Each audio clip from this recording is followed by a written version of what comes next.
Assalamualaikum warahmatullahi wabarakatuh. Salam sejahtera bagi kita semua. Baik, pada kesempatan kali ini, kami dari kelompok 2 akan mempresentasikan hasil diskusi kami tentang tugas proyek, etika penelitian, dan plagiarisme. Bismillahirrahmanirrahim. Ya ayyuhallazina amanu hal adullukum ala tijaratin tunjikum min azabin alim. Tu'minuna billahi wa rasulihi wa tujahiduna fi sabilillahi bi amwalikum wa anfusikum zalikum khairul lakum in kuntum ta'lamun.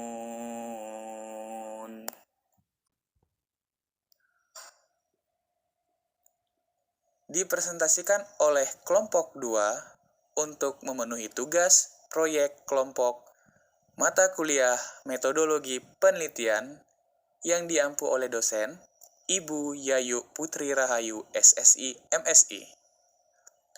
Adapun anggota kelompok 2 itu dari kelas H yang terdiri dari Mutia Dena, Nadia Osama, Cut Dian Mala Lutfia, Fitria Azahra, Yulia Nanda Putri, Muhammad Iqbal Lubis.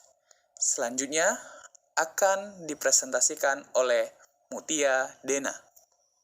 Baiklah, berikut ini adalah jurnal rujukan yang kami gunakan untuk materi kami yang berjudul Kajian Etik Penelitian dalam Bidang Kesehatan dengan melibatkan manusia sebagai subjeknya oleh Luh Titi Handayani dari Fakultas Ilmu Kesehatan Universitas Muhammadiyah Jember. Selanjutnya ada pendahuluan. Yang pertama, latar belakang, di mana tujuan penelitian adalah untuk mengembangkan keilmuan berupa fakta yang baru dan menjadi dasar untuk pemecah masalah. Ilmu dan peneliti tidak dapat dipisahkan. Etika penelitian memerlukan pedoman etis dan norma yang mengikuti perubahan dinamis masyarakat. Sikap ilmiah perlu dipegang teguh oleh seorang peneliti berdasarkan prinsip etik dan norma penelitian demi menjamin subjek dihormati terhadap privasi, kerahasiaan, keadilan, dan mendapat manfaat dari dampak penelitian dengan menerapkan prinsip adil, benar, dan humanistik. Yang kedua ada rumusan masalah, di mana yang pertama, apakah yang dimaksud dengan etika penelitian? Yang kedua, apakah yang dimaksud dengan plagiarisme? Yang ketiga, bagaimana cara menghindari plagiarisme? Dan yang ketiga ada tujuannya. Yang pertama, untuk mengetahui apa yang dimaksud dengan etika penelitian. Yang kedua, untuk mengetahui apakah yang dimaksud dengan plagiarisme. Dan yang ketiga ada untuk mengetahui cara menghindari plagiarisme. Dan yang keempat, manfaat, di mana yang pertama dapat mengetahui apa yang dimaksud dengan etika penelitian, yang kedua dapat mengetahui apa yang dimaksud dengan plagiarisme, dan yang ketiga dapat mengetahui cara menghindari plagiarisme. Dan selanjutnya akan dibacakan oleh kawan saya Nadia Osama. Terima kasih.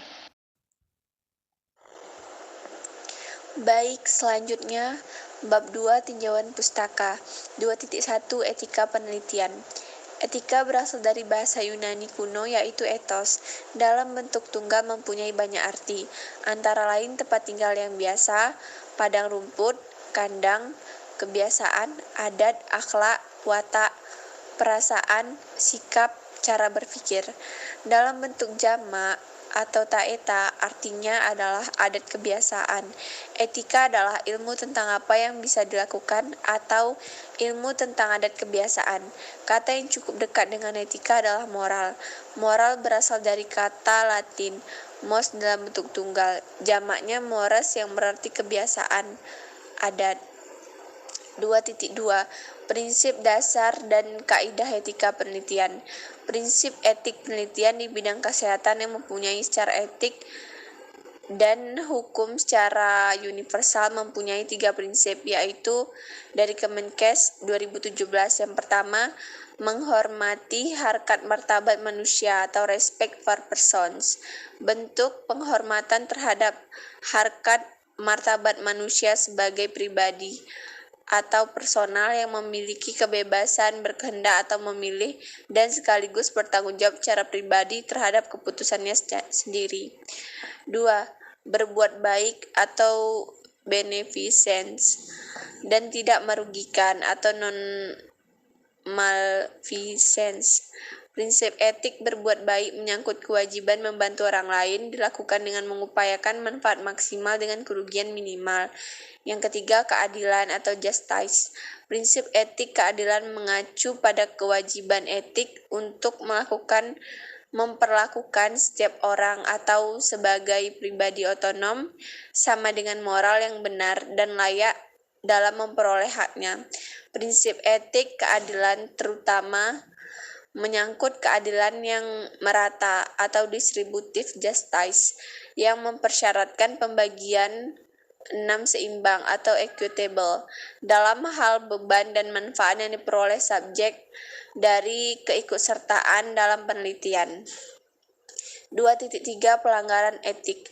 Seorang peneliti dalam melaksanakan penelitian harus memperhatikan etika penelitian antara lain dari Setiawan 2013.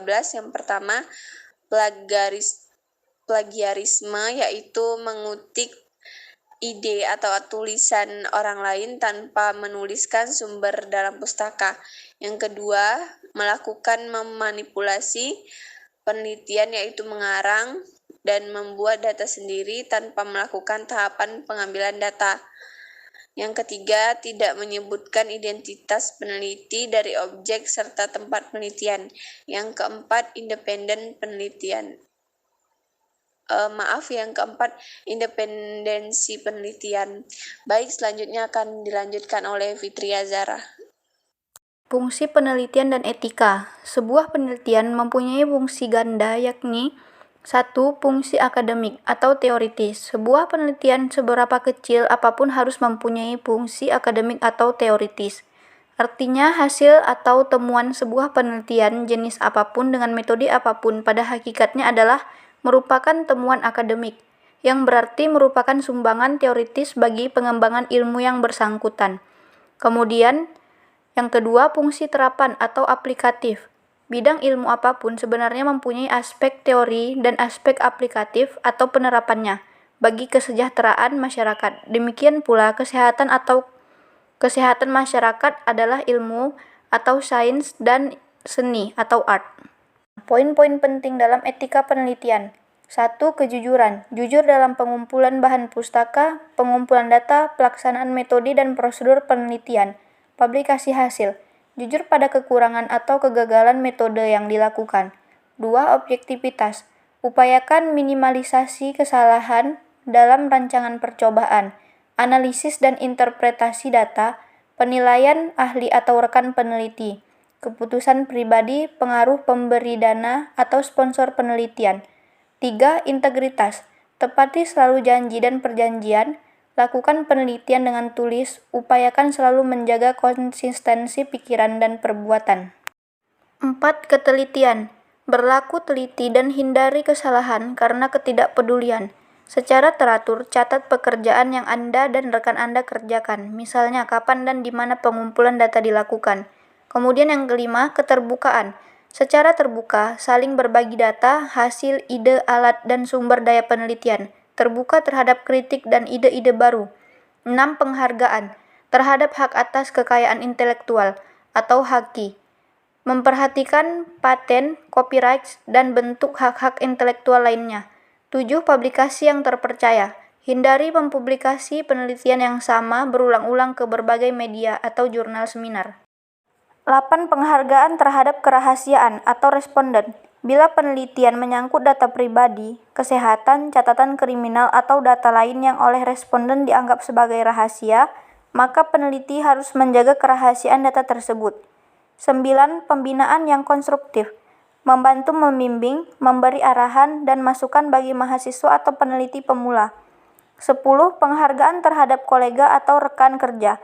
Hargai dan perlakuan rekan penelitian Anda dengan semestinya. 11. Legalitas. Pahami dan patuhi peraturan institusional dan kebijakan pemerintah yang terkait dengan penelitian Anda. 12. Tanggung jawab sosial. Upayakan penelitian Anda berguna demi kemaslahatan masyarakat, meningkatkan taraf hidup, memudahkan kehidupan dan meringankan beban hidup masyarakat. 13. Tidak melakukan diskriminasi. Hindari melakukan pembedaan perlakuan pada rekan kerja atau mahasiswa karena alasan jenis kelamin, ras, suku, dan faktor-faktor lain yang sama sekali tidak ada hubungannya dengan kompetensi dan integritas ilmiah. 14. Kompetensi. Tingkatkan kemampuan dan keahlian meneliti melalui pendidikan dan pembelajaran seumur hidup. Secara bertahap, tingkatkan kompetensi Anda sampai taraf pakar. 15. Rancangan pengujian dengan hewan percobaan dengan baik. Bila penelitian memerlukan hewan percobaan, maka percobaan harus dirancang sebaik mungkin, tidak dengan gegabah melakukan sembarangan perlakuan pada hewan percobaan. 16. Mengutamakan keselamatan manusia.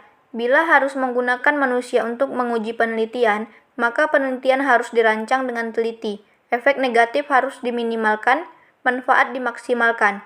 Hormati harkat kemanusiaan, privasi, dan hak objek penelitian Anda tersebut. Siapkan pencegahan dan pengobatan bila sampel Anda menderita efek negatif penelitian.